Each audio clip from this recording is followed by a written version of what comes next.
السلام عليكم ورحمة الله وبركاته. إن الحمد لله نحمده ونستعينه ونستغفره ونعوذ بالله من شرور أنفسنا ومن سيئات أعمالنا. من يهد الله فلا مضل له ومن يضلله فلا هادي له. ونشهد أن لا إله إلا الله وحده لا شريك له. ونشهد أن سيدنا ومولانا محمدا عبده ورسوله أرسله بالحق بشيرا ونذيرا بين يدي الساعة. من يطع الله ورسوله فقد رشد. أما بعد فيا أيها الخلان، فقد قال الله تعالى في كلامه المجيد وفي فرقانه الحميد: أعوذ بالله من الشيطان الرجيم. بسم الله الرحمن الرحيم. وإذا القبور بعثرت علمت نفس ما قدمت وأخرت. يا أيها الإنسان ما غرك بربك الكريم. إن الله وملائكته يصلون على النبي. يا أيها الذين آمنوا صلوا عليه وسلموا تسليما. اللهم صل على سيدنا مولانا محمد وعلى آل سيدنا مولانا محمد। तुम्हारी ईमान तुम्हारा আমল সঙ্গে যাবে কবরে। বাড়ি গাড়ি জমিদারি কেড়ে নিবে অপরে। আল্লাহুম্মা সাল্লি আলা সাইয়্যিদিনা মাওলানা মুহাম্মদ ওয়া আলা আলি সাইয়্যিদিনা মাওলানা মুহাম্মদ।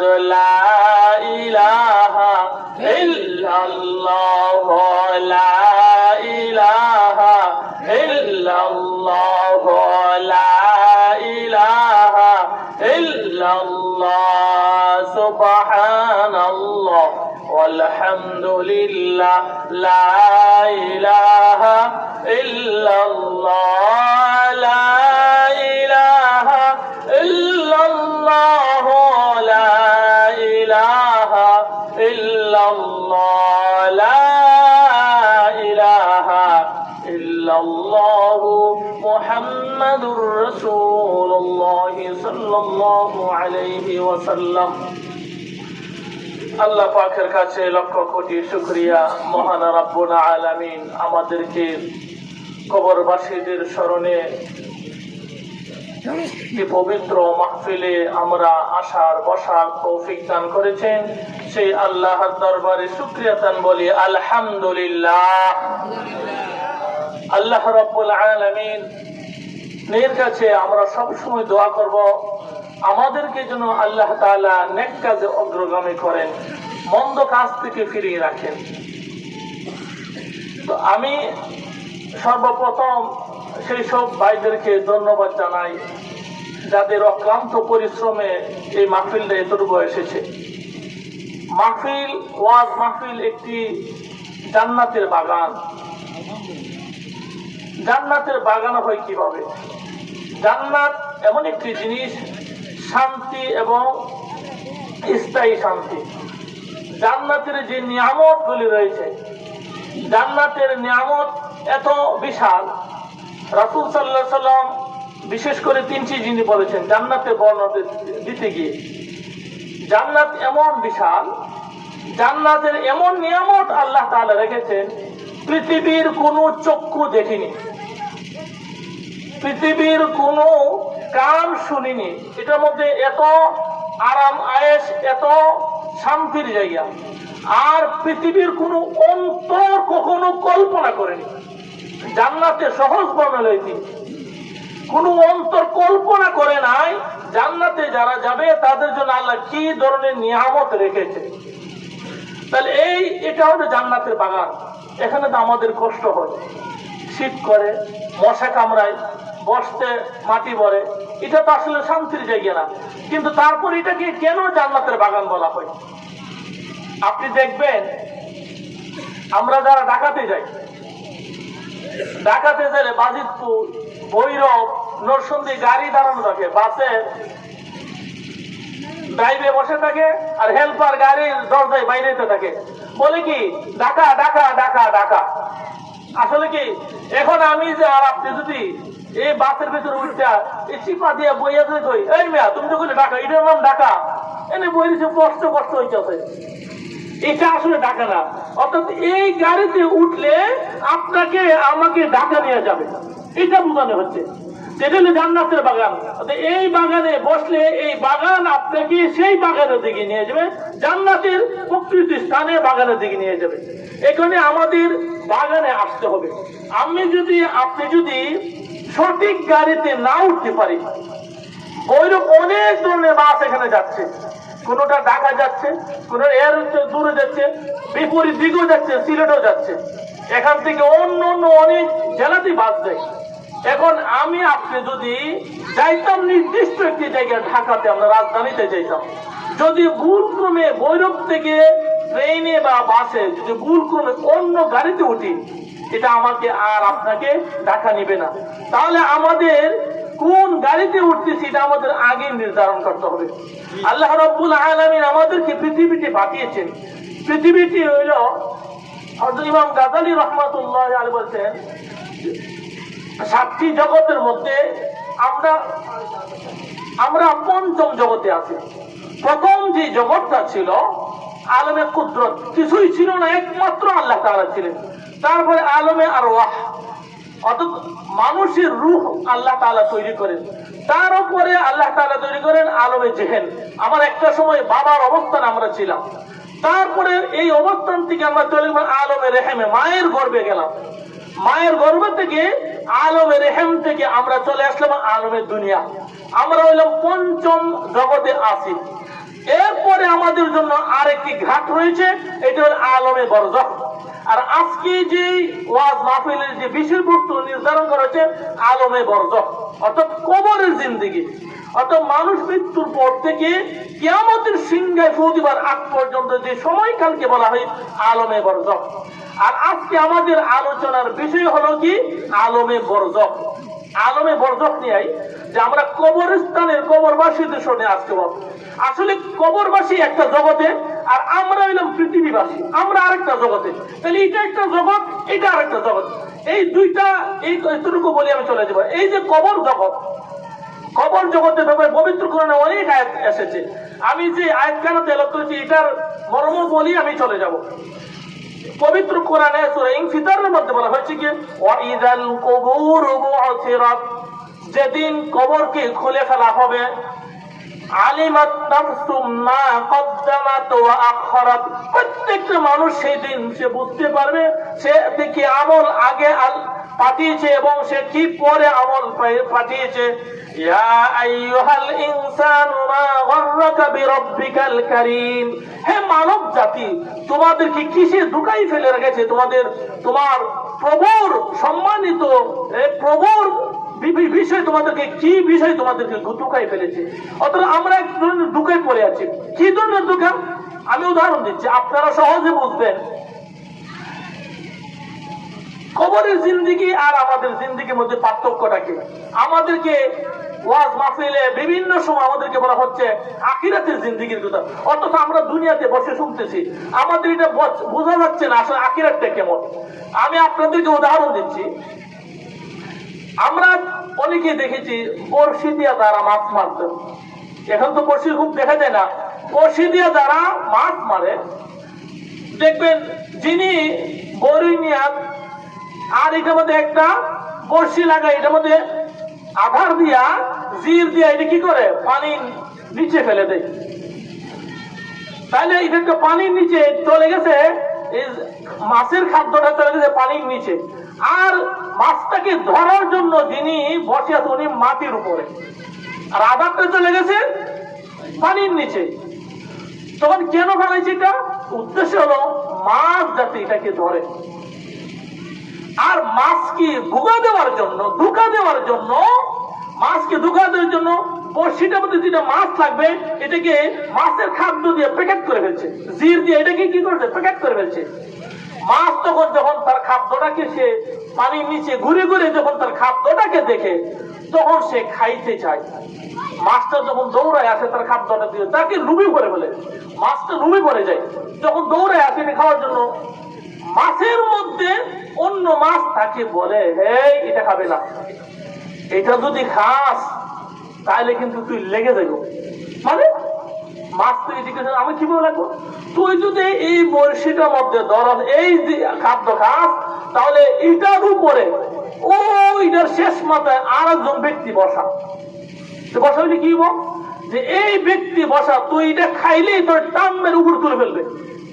উপরে তুললে, উপরে তোলার পরে ওই ব্যক্তি তোরে ধইরা তোরে বেগে বইরা লাগবে, বেগে পড়বে। তারপরে তোর বেগে বইরা তোর বাড়িতে লয়ে যাবো, বাড়িতে নিয়ে একটা মাছ আর একটা মাছের সাথে গল্প করে। আমি বলতেছি কবরের জিন্দেগি আর আমরা দুনিয়ার জিন্দেগির পার্থক্যটা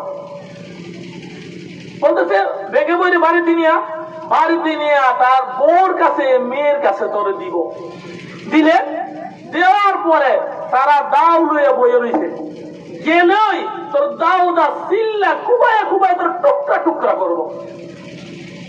মাছে পানির নিচে আরেক মাছের বলতেছে টুকরা টুকরা করবো, এরপরে টুকরা টুকরা কইরা তোরে পানি দিয়ে ধুইয়া পরিষ্কার কইরা তোরে আগুনের মধ্যে গরম তেলের মধ্যে তোরে ছেড়ে দিব। এরপরে তারপরে তুই একবারে করকরা বাজি হয়ে যাবে, এরপরে করকরা বাজি হওয়ার পরে তোর কসমসে তোরে খাইব। এইভাবে তোর জিন্দেগি শেষ হইব। একটা মাছ আর একটা মাছের পানির নিচে গল্পে বলতেছে, এই মাছটা কিচ্ছাটা শুনতে দিব আমার আগ্রহ হয়, এই মাছটা কিচ্ছাটা খুব মজা করে শুনে, তারপরে তো তোর জিন্দেগি একবারে শেষ। মাছের গল্প শুনে তখন সে ডরাইয়া আর এটার মধ্যে কি করে না, টুকুর দেয় না, সে টুকুর না দিয়ে সে দূর চলে যায়, গিয়া ঘুরতে থাকে, ঘুরে ঘুরে আবার মনে করতেছে আর এই খাদ্যটা তো আমার চোখের সামনে, এই শহর পবিত্র খাদ্যটা পাইতেছি। সে আবার দৌড়ায় আয় আবার টুকুর দিয়া চলে যান। টুকুরটা দিলে ভয় করে, আমার বলছে আমার মেরে ফেলবে, সে দৌড়ায় চলে যান। আবার ঘুরে ঘুরে আবার যখন সে ঘুরে আসে, এই মাছটা বলে এইটা মুখ দিবে না, মুখ দিলে তোর বিপদ। তখন শেষে কিন্তু সে টুকুর দিয়ে চলে যায়। আর যিনি বসে আমরা বলি কি ইস কটিটা কি করছে না পানির নিচে গেছে, আমরা চিপ দিই না। মাছের কাছে গল্পটা বলার পরেও মাছে ভয়ে ধরে না, দৌড়ায় চলে যা, আবার আসে আবার দৌড়ায় চলে যা। অবশেষে মাছটা মনে করে যা আমি এটারে লইয়া এমন একটা দৌড় দিব আমার ভাই বুকুর, এ কি করে পুরা বর্ষিটারে গিল্লা পানির নিচের দিকে চট করে মারে একটা দৌড়। আর সাথে সাথে যিনি উনি উপরে বসা উনি মনে করে কটিটা কই গেছে গা, চলে গেছে, মাছ এখন গিলে ফেলছে। তখন সাথে সাথে সে একটা বর্ষি ধরে টান মারে, সাথে সাথেই চলে যাক, সে একেবারে পানির জগৎ থেকে সে উপরে যায়, সে চলে আসে একেবারে মাটির উপরে চলে আসে। তখন এই বর্ষিওয়ালা তখন সাথে সাথে মাছটাকে ধরে বেগে বইরা, তখন তাকে বেগে বইরা সাথে সাথে বস বড় মাছ পাই গেছে, আর লাগতো না, এইটা নিয়েই সে বাড়িতে চলে যাও। তখন বাড়িতে যখন নিয়ে চলে যা, সাথে সাথে বউরে গিয়ে নেও একটা মাছ পাইছি, একটা খুশি হইয়া মাছটা দে। বউলো তখন দাওটা লই হয়, বউ তখন দাওটা লই এটাকে চিল্লা কাটটা লবণ দিয়ে ভাজি করতো। আর এই মাছটাকে তখন বলতেছে, হাই হাই, আমারও তো এই মাত্র খালি গল্পটা বললো, আমাকে মাত্র এই মাত্র গল্পটা বললো। তখন মাছটার উপরে যখন তাকে চামড়া ছিলতে থাকে, তখন কাটতে থাকে, মাছটা তখন বলতে, হাই হাই, আমাকে এই মাত্র গল্পটা বললো, আমার উপরে এই জুলুমগুলি হবে, আমার উপরে অত্যাচারটা হবে, আমার মাত্র এই মাত্র বললো, আমি কেন খাদ্যটা খাইলাম, আমি কেন খাদ্যটা খাইলাম। মাছটা তখন আফসুস করতে থাকে, শেষ পর্যন্ত সে গরম তেলের মধ্যে সে একেবারে ভাজি হয়ে যায়, কিন্তু তার আর কিছুই করার থাকে না। ঠিক আমাদের কবরের জিন্দিগিটা ঠিক এমন।